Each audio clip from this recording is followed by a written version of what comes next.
Então pegue a sua Bíblia, abra em 1 Coríntios capítulo 11. Se você está sem Bíblia, você vai poder acompanhar no projetor, nós temos os textos. Mas se você vê alguém ao seu lado sem Bíblia, compartilhe a sua Bíblia. Às vezes o casal tem 2 Bíblias, pode compartilhar uma Bíblia para todos estarem lendo. E é melhor nós lermos na própria palavra de Deus, assim nós vamos conferindo se aquilo que foi dito realmente está na palavra de Deus. Pois bem, 1 Coríntios capítulo 11, nós vamos ler do verso 17 ao verso 26. E eu convido aqueles que podem ficar em pé, em reverência à palavra de Deus, a se colocarem em pé neste momento, para a leitura da palavra de Deus. 1 Coríntios capítulo 11, verso 17 ao verso 26. O tema é a volta do Senhor. Quem achou o texto diz um amém. A palavra de Deus fala assim: nisto, porém, que vou dizer-vos, não vos louvo, porquanto vos ajuntais não para melhor, senão para pior. Porque antes de tudo ouço que quando vos ajuntais na igreja, há entre vós dissensões, e em parte, creio. E até importa que haja entre vós heresias, para que os que são sinceros se manifestem entre vós. De sorte que quando vos ajuntais num lugar, não é para comer a ceia do Senhor. Porque comendo cada um toma antecipadamente a sua própria ceia. E assim um tem fome e outro embriaga-se. Não tendes, porventura, casas para comer e para beber? Ou desprezais a igreja de Deus e envergonhais os que nada têm? Que vos direi? Louvar-vos-ei? Nisto não vos louvo. Porque eu recebi do Senhor o que também vos ensinei, que o Senhor Jesus, na noite que foi traído, tomou o pão, e tendo dado graça, o partiu e disse: tomai e comei, esse é o meu corpo, que é partido por vós, fazei isto em memória de mim. Semelhantemente também, depois de cear, tomou o cálice, dizendo: este cálice é o novo testamento no meu sangue. Fazei isso todas as vezes que beberdes em memória de mim. Porque todas as vezes que comerdes este pão e beberdes este cálice, anunciais a morte do Senhor até que venha. Verso 26 novamente: porque todas as vezes que comerdes este pão e beberdes este cálice, anunciais a morte do Senhor até que venha. Oremos. Pai, obrigado. Obrigado porque podemos ler a Tua palavra com portas abertas, com tal liberdade. Oramos, Pai, para que possamos usar desta liberdade para promover o bem a mais pessoas e levar a Tua palavra, Pai, àqueles corações que ainda não conhecem a Cristo. Oramos, meu Deus, também para que nesta noite o Senhor fale aos nossos corações, que nós possamos sair daqui com maior conhecimento das coisas de Deus, que possamos ser confrontados, exortados pela Tua palavra, e que venhamos ser regozijados também, Pai, pelas grandes coisas que o Senhor já fez, faz e há de fazer em nossas vidas. Ó Pai, que as palavras que forem ditas possam ser compreendidas e aplicadas em nossas vidas, e que toda a honra e toda a glória venha a ser dada ao Senhor. Por isso nós buscamos ao Senhor e oramos em nome do Teu amado Filho Jesus Cristo. Amém, amém. Pode sentar, amado.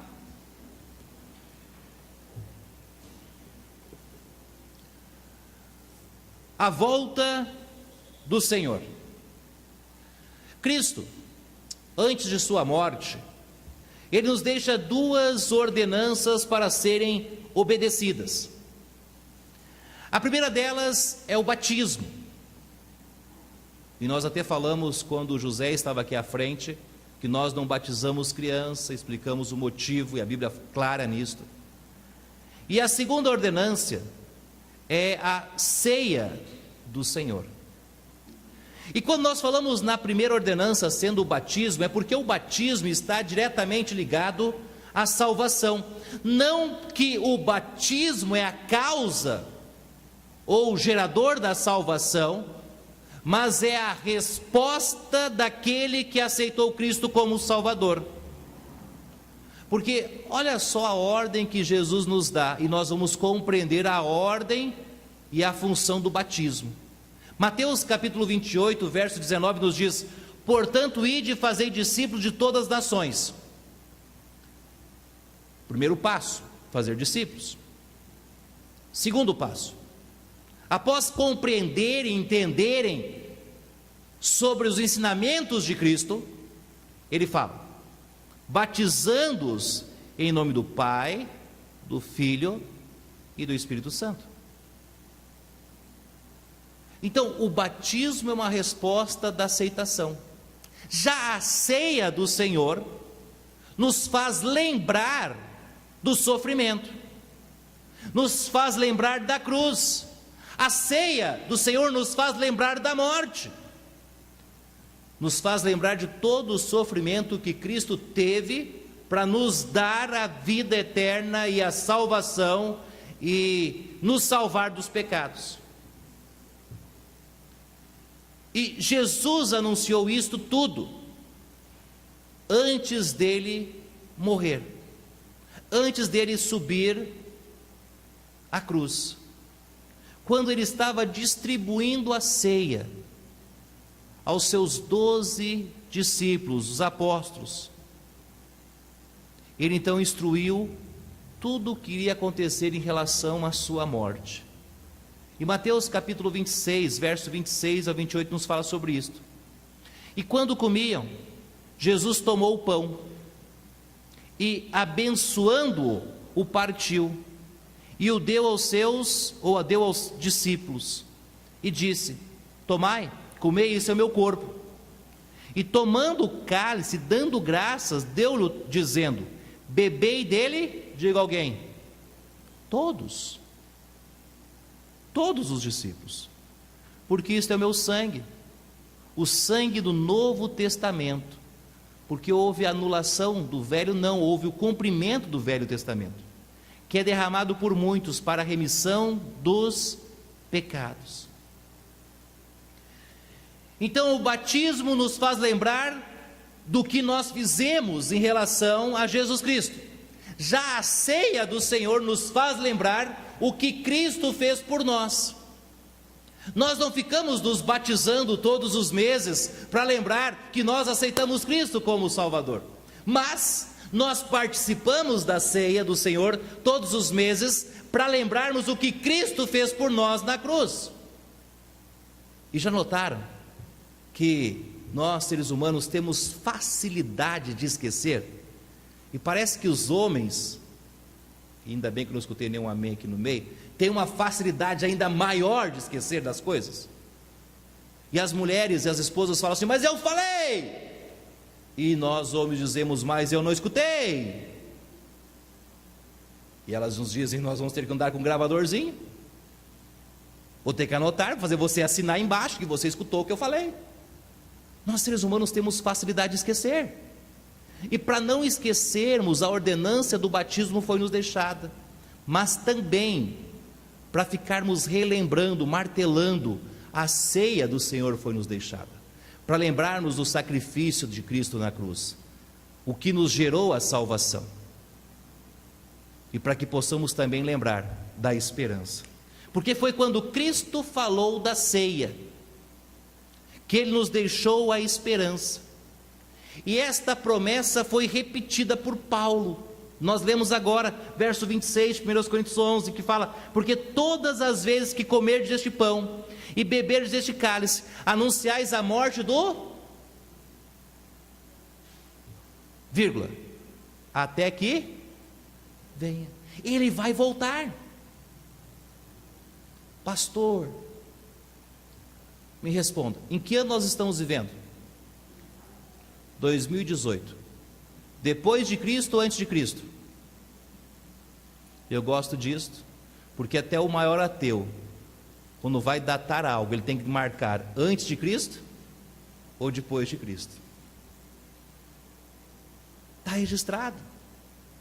A ceia nos faz lembrar da volta de Cristo. E quando nós estamos participando da ceia, nós estamos lembrando do que Jesus fez por nós, mas da sua promessa que ele vai voltar. E quando Jesus disse aos seus discípulos, aqueles que estavam participando com ele da ceia, ele disse a eles que eles iriam tomar novamente aquela ceia, mas juntos. Aonde? No reino do Pai. Olha Mateus, verso 26, verso 29. E digo-vos que, desde agora, não beberei deste fruto da vide, até aquele dia em que eu beba novo convosco no reino de meu Pai. Um dia eu vou voltar, e vou vos levar, e nós vamos lembrar novamente da ceia do Senhor. Agora, o que nós precisamos saber sobre a volta de Cristo? A primeira instrução que nós temos na Bíblia é que a volta de Cristo será a qualquer momento. A qualquer momento. A Bíblia não nos fala que precisa acontecer algo, mas que a qualquer momento a última trombeta vai soar. Não terá um aviso prévio. Não terá alguma coisa para acontecer. Mas a qualquer momento Cristo pode voltar. 1 Tessalonicenses, capítulo 4, versículo 13 ao 18 nos fala sobre isso. Não quero, porém, irmãos, que sejais ignorantes acerca dos que já dormem, para que não vos entristeçais como os demais, que não têm esperança. Porque se cremos que Jesus morreu e ressuscitou, assim também aos que em Jesus dormem, Deus os tornará a trazer com ele. Dizemo-vos, pois, isto pela palavra do Senhor, que nós, os que ficarmos vivos para a vinda do Senhor, não precederemos que dormem, porque o mesmo Senhor descerá do céu com alarido e com voz de arcanjo e com a trombeta de Deus, e os que morreram em Cristo ressuscitarão primeiro. Depois nós, os que ficarmos vivos, seremos arrebatados juntamente com eles nas nuvens, a encontrar o Senhor nos ares, e assim estaremos sempre com o Senhor. Portanto, consolai-vos uns aos outros com estas palavras. Aqui nós aprendemos que a volta de Cristo pode se dar a qualquer momento. Então, para isto, nós descobrimos que não falta nenhuma profecia para se cumprir. A vinda de Cristo, ela está associada, ela é comparada como o ladrão da noite. Quantas vezes você está em casa e você fala assim: pronto, está na hora do ladrão chegar, deixa eu sentar no sofá, que daqui 10 minutos ele vai arrombar a porta e vai entrar. Ninguém espera o ladrão da noite, ele chega sem avisar.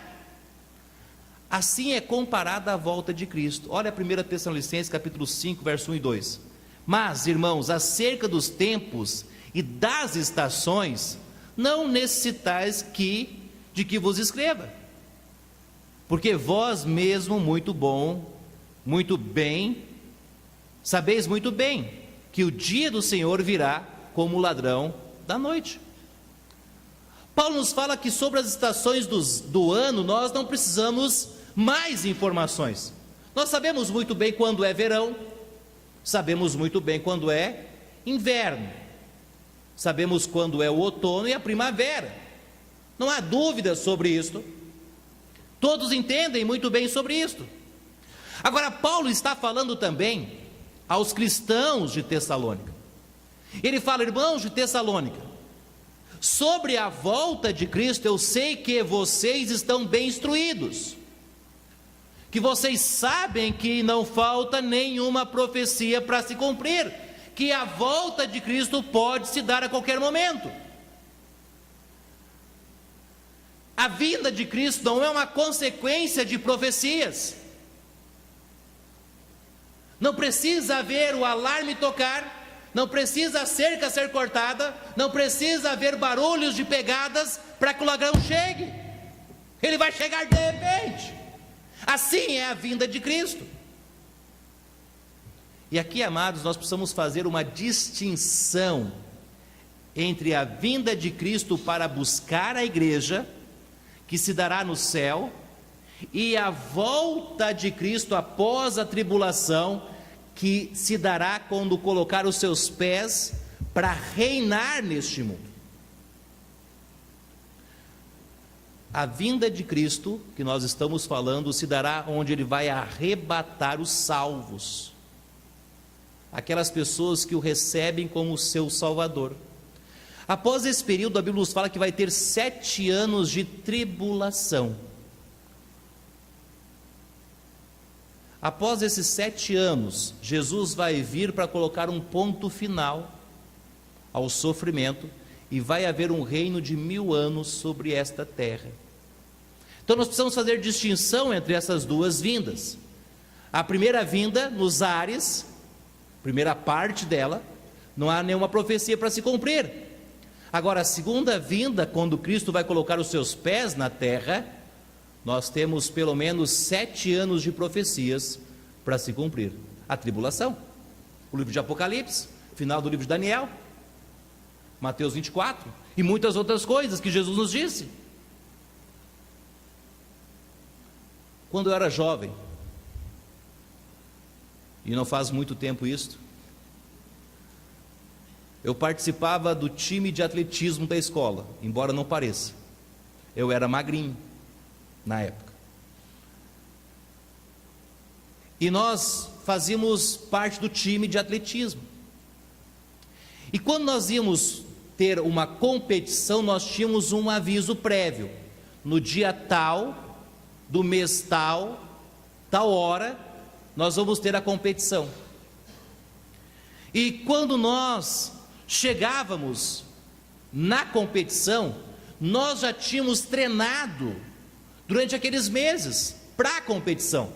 Nós estávamos prontos para competir, nós estávamos prontos para a corrida. E de repente, o juiz dizia todos dos seus lugares, e todos nós íamos para as nossas raias, e de repente ele falava: podem se preparar, e todos então já se colocavam nos seus lugares, e de repente ele dizia: preparar, e dava-se um tiro. Ninguém sabia a hora certa do tiro, mas sabiam que depois do preparar, o tiro viria, e todos já estavam prontos para correr. E quando pá, dava o tiro, todo mundo saía correndo, todos queriam chegar na chegada primeiro, mas havia um preparo, todos sabiam que haveria um tiro, ninguém era pego de surpresa, ninguém estava lá e de repente, pá, tem que correr. Não. Mas a volta de Cristo, ela pode acontecer a qualquer momento, porque não há nenhuma profecia para se cumprir. Pode ser hoje, pode ser nesta noite, pode ser essa semana, pode ser neste mês, neste ano. Nós não sabemos quando irá acontecer, mas nós sabemos que a profecia irá se cumprir, porque aquele que prometeu é fiel para cumprir. Segundo, pode acontecer a qualquer instante. Muitas pessoas dizem: pastor, já se fazem aproximadamente 2000 anos que essas profecias foram cumpridas e não se cumpriu. Será que Jesus vai voltar mesmo? Para muitas pessoas, a profecia é longânima, está demorando. Mas Pedro nos fala por que demora. Olha a segunda epístola de Pedro, capítulo 3, versículo 9.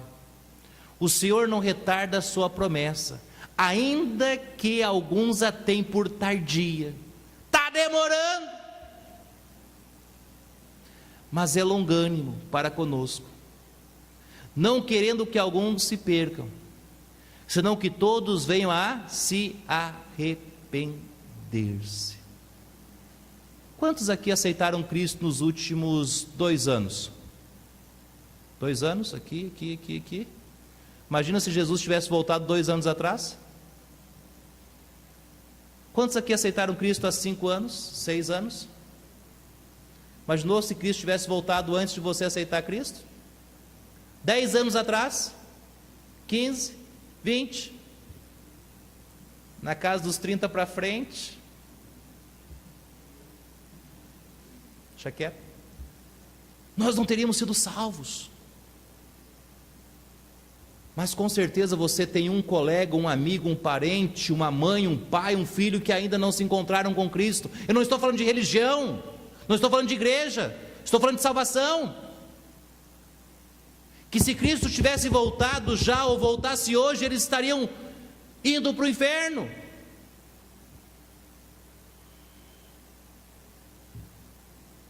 Qualquer momento, qualquer instante. A Bíblia nos fala, e Jesus quem disse, Marcos 13:32, mas aquele dia e hora, ninguém sabe, nem os anjos que estão no céu, nem o Filho, senão o Pai. Irmãos, e como nós vemos pessoas que já pré-anunciaram a volta de Cristo? Dia tal, mês tal, Jesus vai voltar. E adivinha o que aconteceu? Não voltou. Por quê? Jesus nos disse: ninguém sabe senão o Pai.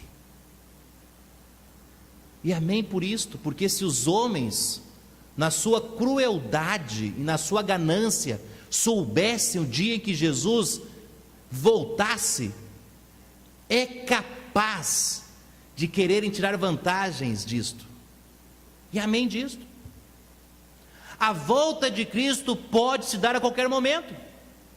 Pode ser hoje. E se fosse hoje? Você seria pego de surpresa? Se Cristo voltasse daqui a pouco, você seria pegado de surpresa? A segunda instrução que a Bíblia nos dá sobre a volta de Cristo é que a volta de Cristo pode ser a qualquer momento, mas ela também será repentina, ou seja, rapidamente.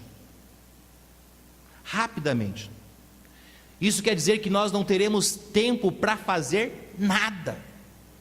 Olha 1 Coríntios capítulo 15, versos 51 e 52. Eis aqui vos digo um mistério. E aqui esse mistério não é aquele mistério dos agnósticos, que as coisas ocultas não podem ser conhecidas Não. Os mistérios de Cristo era aquilo que estava oculto no Velho Testamento, mas agora foi revelado a todos. Na verdade, nem todos dormiremos, mas todos seremos transformados, no momento, no abrir e fechar dos olhos, ante a última trombeta, porque a trombeta soará, e os mortos ressuscitarão incorruptíveis, e nós seremos transformados. Paulo nos diz que será num momento. E a palavra momento aqui, que está demarcando um pedaço do tempo, é a palavra grega átomo, e que todos nós conhecemos o que significa. É a menor partícula, que não pode ser dividida. Ou seja, naquela menor fração de tempo, a qualquer fração de tempo. E para ajudar a compreender essa fração de tempo, ele nos fala, num piscar de olhos. Irmãs, num piscar de olhos é possível limpar a casa? Dá tempo de lavar a roupa? Eu vou lavar a roupa ainda. Dá tempo? Não dá não. Vou fazer a janta ou o almoço. Não dá tempo. Não dá tempo nem de escovar os dentes. Não dá tempo. E a Bíblia nos fala que nessa fração de tempo, o som da última trombeta vai soar. E aqui nós aprendemos que a volta repentina de Cristo, o arrebatamento, será o som da última trombeta. Quantos aqui serviram no exército, na marinha, na aeronáutica? Alguém foi para o exército? Hoje temos colégios militares. Tem a corneta, tem a chamada, primeira chamada para se colocar no seu posto, segunda chamada para ficar em posição, terceira chamada para marchar, 3 chamadas, mesmo jeito. Quem serviu sabe o que é isso, não era assim? Primeiro estava todo mundo disperso, dava a chamada, todo mundo ficava na sua posição, segunda chamada já tinha que estar com as coisas em mãos, terceira chamada, sebo na canela, era para marchar, e podia esquecer porque você não sabia quando ia parar. É a última chamada.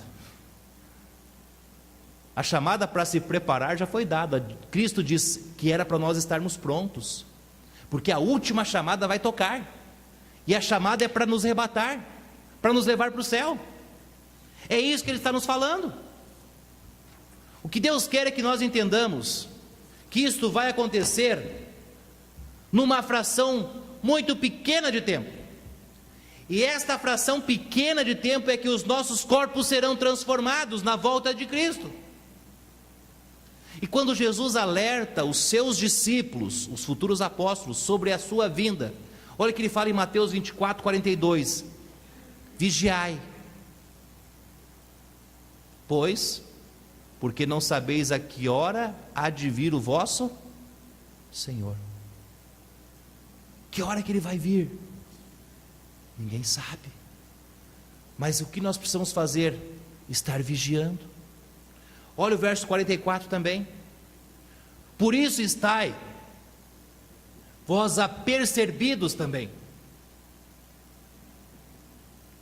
porque o Filho do Homem há de vir a hora em que não penseis.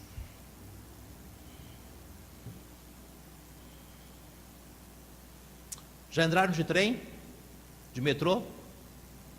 Lá no sul tem. E quando nós éramos moleques, nós íamos para Porto Alegre com os jovens da igreja, e tem várias entradas, várias portas nos vagões, e tem uma linha que quando o trem está em movimento você não pode ultrapassar ela, e quando ele para, então você vai abrir a porta e você vai entrar, e ele dá um barulhinho, uma chamada, tã, e fecha as portas. Já andou de trem, não é assim? Nós ficávamos em cima da linha, e o desafio era, quando o trem fizesse tem e fechasse as portas, nós tínhamos que entrar. Só que certa vez um dos jovens prestou atenção no aviso que estava dando na estação, no alto-falante, e esqueceu de prestar atenção no barulho do trem. Nós entramos, as portas fecharam e ele ficou de fora. Isso é uma ilustração que nos ilustra muito bem que se nós não estivermos atentos, nós ficamos do lado de fora. Mas se você é salvo, não é que você irá ficar do lado de fora, é que você será pego de surpresa. E você já foi pego de surpresa com uma visita quando chegou na sua casa e estava tudo bagunçado, e você fala assim: por que você não avisou antes? Agora eu estou com vergonha, está tudo bagunçado, não deu tempo de preparar nada. Assim vai ser a vida de muitos crentes. Nós vamos ser arrebatados e nós vamos dizer: que vergonha, não deu tempo de se preparar, fui pego de surpresa, fui pego de surpresa. O que você consegue fazer na menor fração de tempo? O que você consegue fazer num piscar de olhos? O que você consegue fazer quando o sinal da última trombeta, o sinal dispara? Sabe qual é a resposta? Nada. Nada pode ser feito, já foi feito. Tínhamos que estar prontos, tínhamos que estar vigiando. E a Bíblia nos fala que quando a trombeta soar, nós os vivos vamos receber corpos glorificados. Jesus vai trazer com eles as almas e o espírito daqueles que morreram. Nós vimos esses dias, após a morte, o corpo fica aqui na terra, a alma e o espírito ou vai para o céu ou vai para o inferno. Lucas 16 é claro nisso, e outros textos que nós falamos. Após a morte, o corpo não fica ali com a alma dormindo, aguardando. Não, o corpo está ali dormindo, aguardando, vai ser consumido, vai virar pó. Mas a alma e o espírito ou vai para o céu ou vai para o inferno. Não tem sonolência, não tem aniquilação, não acabou. E a Bíblia nos fala que aqueles que são salvos vão vir com Cristo, vão receber os seus corpos glorificados. E juntamente nos ares, não na terra, nós vamos nos encontrar com Cristo. Só que muitas pessoas vão ser pegas de surpresa. Esta transformação, ela será instantânea. Aquele piscar de olhos não é somente para a relação à vinda de Cristo, mas está relacionado diretamente à transformação. Olha o verso 52, no momento, no abrir e fechar de olhos, no abrir e fechar de olhos, ante a última trombeta, porque a trombeta soará, e os mortos ressuscitarão incorruptíveis, e nós seremos transformados. Transformados. É isso que Cristo está falando. Irmãos, quando eu era criança, eu lembro da minha avó e a minha mãe dizendo, elas olhavam no relógio e diziam, ó, seu pai está chegando. Isso tinha ocasiões que era bom, mas às vezes não era tão bom assim, porque eu sabia que alguma coisa estava me esperando a mais. Mas quando estava tudo bem, eu ia para o portão esperá-lo, porque ele estava chegando. Assim deve ser a nossa vida em relação a Cristo. Quando nós participamos da ceia, é para lembrarmos da sua promessa que Ele voltará. E nós devemos estar todos os dias aguardando a volta de Cristo, porque a qualquer momento Ele prometeu e Ele vai cumprir, Ele vai voltar. Ele vai voltar. Ele vai voltar. E por fim, a vinda de Cristo não é para todos. Não é para as pessoas que fazem parte do rol de membresia de uma igreja, também não. Não é para as pessoas que estão dentro de uma igreja, também não. A volta de Cristo é para aquelas pessoas que são salvas, que entregaram as suas vidas a Cristo e vivem para servir a Cristo. Jesus fez uma promessa enquanto estava com seus discípulos, que Ele iria os levar para a casa do Pai, e que na casa do Pai não tinha espaço limitado, mas tinha lugar para todos. Olha João capítulo 14, verso 1 e 3. Ele diz, não se turbe o vosso coração, credes em Deus, credes também em mim, na casa de meu Pai há muitas moradas. Se não fosse assim, eu vou teria dito, vou preparar-vos lugar, e quando eu for e vos preparar lugar, virei outra vez e vos levarei para mim mesmo, para que onde eu estiver estejais vós também. Aqui nós aprendemos, se não nascer de novo, a Bíblia é clara, não pode ver o reino de Deus. E sabe para quem Jesus disse isso? Jesus disse isso para Nicodemos. Olha João 3,3. E Jesus respondeu e disse, na verdade te digo que aquele que não nascer de novo, não pode ver o reino de Deus. Nicodemos era príncipe dos judeus, ele era professor de Bíblia, mas não era salvo. Esses dias fui visitar uma senhora, Ela me disse: pastor, eu sou professora de escola dominical. Tem mais de 30 anos que eu vou à igreja. Já participei do coral, já participei da liderança das senhoras, já participei dos jovens, da liderança dos jovens, e ela foi dando tudo o que ela já fez.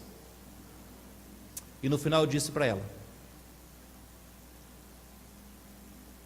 e se a senhora morresse hoje? A senhora tem certeza que a sua alma iria para o céu? E ela disse: pastor, disto eu não tenho certeza. E naquela tarde, começo de noite, eu preguei o evangelho para ela, e ela aceitou Jesus como Salvador. O que resolve ter mais de 30 anos de igreja? O que resolve estar fazendo tantas atividades e falhar no principal? Se não nascer de novo, não pode ver o reino de Deus. Não pode. Não pode. Não adianta fazer caridade. Não adianta ter uma religião. Não adianta doe o que você tem para os pobres. Não. Pode doar, não tem problema. Mas não é isso que vai lhe dar a salvação. É nascer de novo, é o que Jesus disse para Nicodemos. João 12: mas todos quantos receberam, deu-lhes o poder de serem feitos filhos de Deus. Filhos de Deus. Agora, em relação aos salvos, a Bíblia nos fala que eles serão recompensados na vinda de Cristo.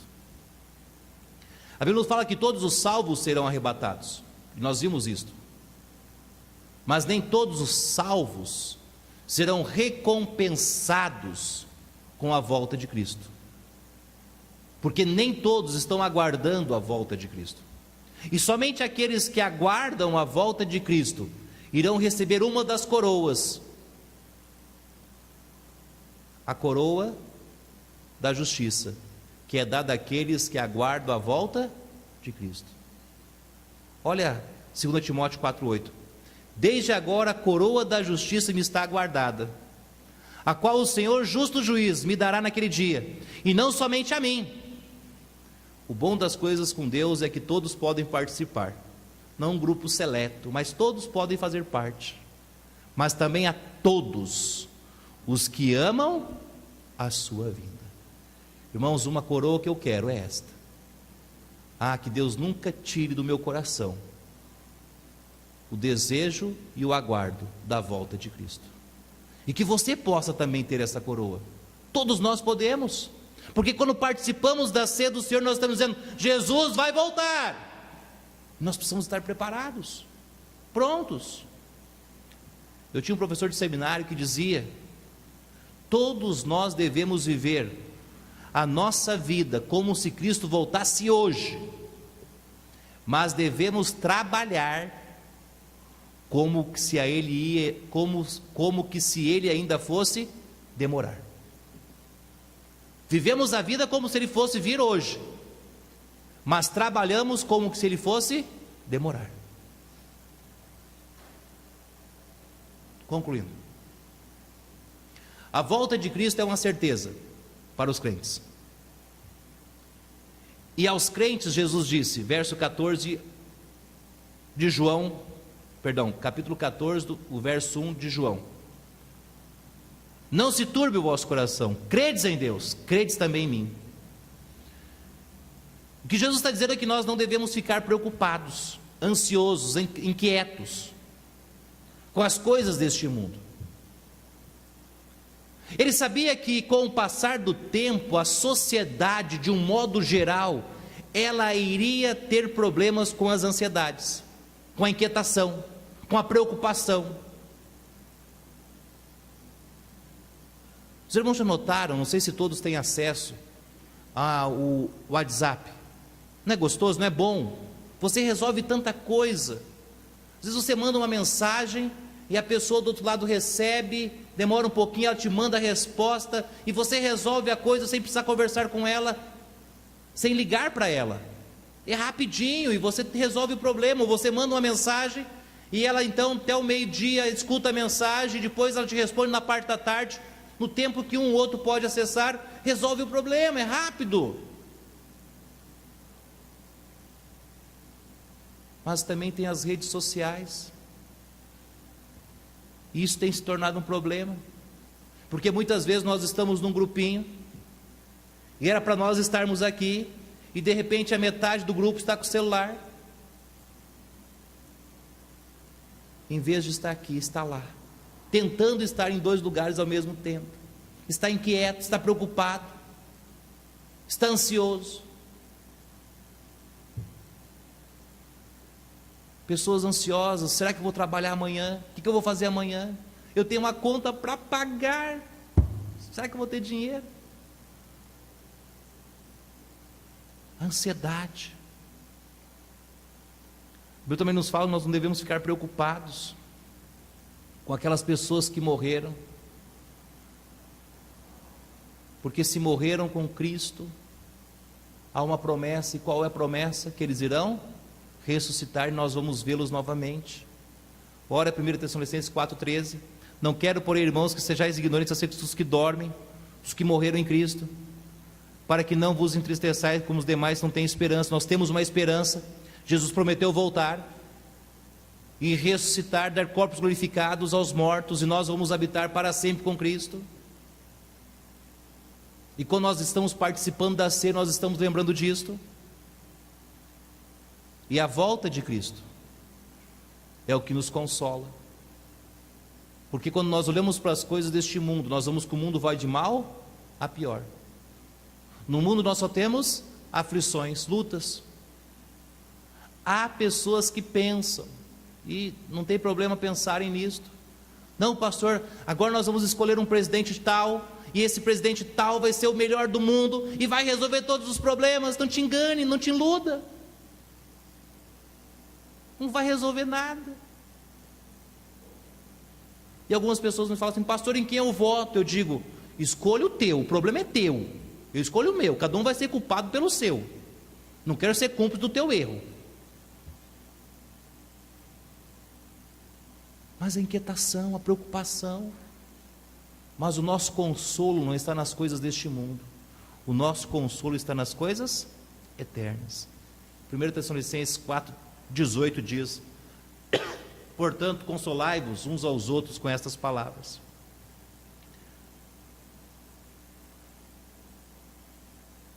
A esperança do salvo não é este mundo. Jesus não prometeu uma casa nova, Jesus não prometeu um carro novo, um serviço melhor, uma roupa melhor. Ele disse, na casa de meu pai há muitas, vou vos preparar lugar, e quando eu for vos preparar lugar, virei outra vez e vos levarei para mim.